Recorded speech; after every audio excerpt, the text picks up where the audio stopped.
So, welcome to the Spark Curiosity Coach. My goal today is just to walk you through very quickly how to create a Spark task. And these tasks are specifically designed as a spark. Think of a spark as a snap and a lesson as a clap. You are just trying to get students to wonder, to activate thinking before you actually start teaching. So, let's get started. When I click on Classroom Teacher, I'm going to press Continue. And the first thing is, what lesson or topic would you like to spark curiosity in? I'm going to assume the role of a math grade teacher. I am teaching ratios. Okay. So I'm going to put ratios as my topic. I'm going to put that this is middle school, seventh grade, and I'm going to put math. You can put the state if you want to connect it to the standard for that unit, or you can leave it blank. But this is optional, but the most powerful. How can I personalize this task for my students? And these are designed to be collaborative. They're designed to be at least 2 to 4 students working together on these tasks for at least 8 to 10 minutes. I am going to put that my students love playing Roblox and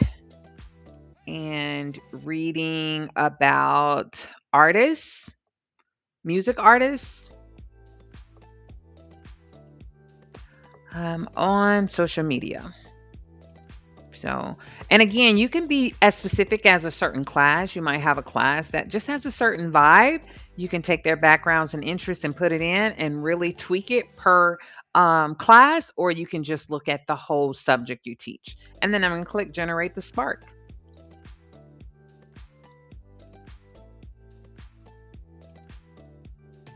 And again, the goal is to introduce this before you go into a unit or a lesson, but it's not to be done for every lesson because that would be impossible. I really like teachers starting out by using it for a unit. So we also have this generate an image. It's still in the beta testing, but it's designed to generate an image that would go along with the Spark that you could also display with the task that the students are working on. So here we have a little piece of it that's gotten broken up, but when you go to download the PDF, the imagery should come out better. So the ultimate squad mix shows students a picture of the Roblox lobby and a concert stage for a popular music artist. As if you were creating a new game or planning a concert, how do you decide how many fans should be in the crowd compared to how many guards or staff are helping? Have students work in pairs to decide their perfect mix for a 50-person event. They should decide how many are special guests, how many are regular fans. They don't need to know anything about calculations yet. Just decide on a mix that feels balanced and explains why they chose those numbers.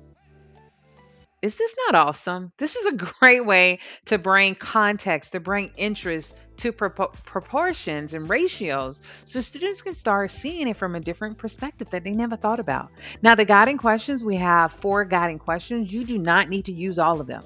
The goal is to find at least 2 that help you connect the content to that community summary to help students get the concept. What do you notice about how the feel of the event changes if you add more special guests but keep the regular fans? If your favorite artist doubled the size of this concert, how would you change your mix to keep the same vibe?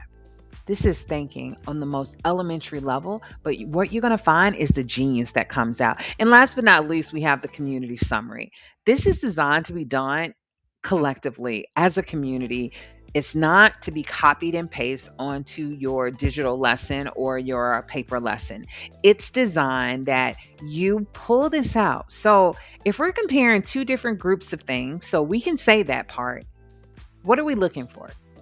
How they relate to each other. Keeping the same vibe means that even if the total group gets bigger, the way the parts fit together stays the same. You can break this down into more student friendly terms, but I am giving you this as just a foundation. Last but not least, we will love your feedback because the more feedback you give us on the task, the better the tasks are going to get for all the educators accessing this free tool. The last thing I'm going to show you is our help and resources. Here you can get more guidance on getting started, designing these yourself, understanding what a micro inquiry task is, how to really facilitate that experience. But this is the quick reference. 8 to 10 minutes on the task, the key concept or pattern they've discovered, that's going to come out with the discussion. We're not spending more than 5 to 7 minutes on one or two of those, 2 to 4 of those questions, depending how quickly you get answers. And last but not least, we're going to go co create that statement capturing the key concepts. This is in less than 2 minutes, you can have a new spark in your classroom. And I look forward to the feedback and the magic that takes place in your classroom.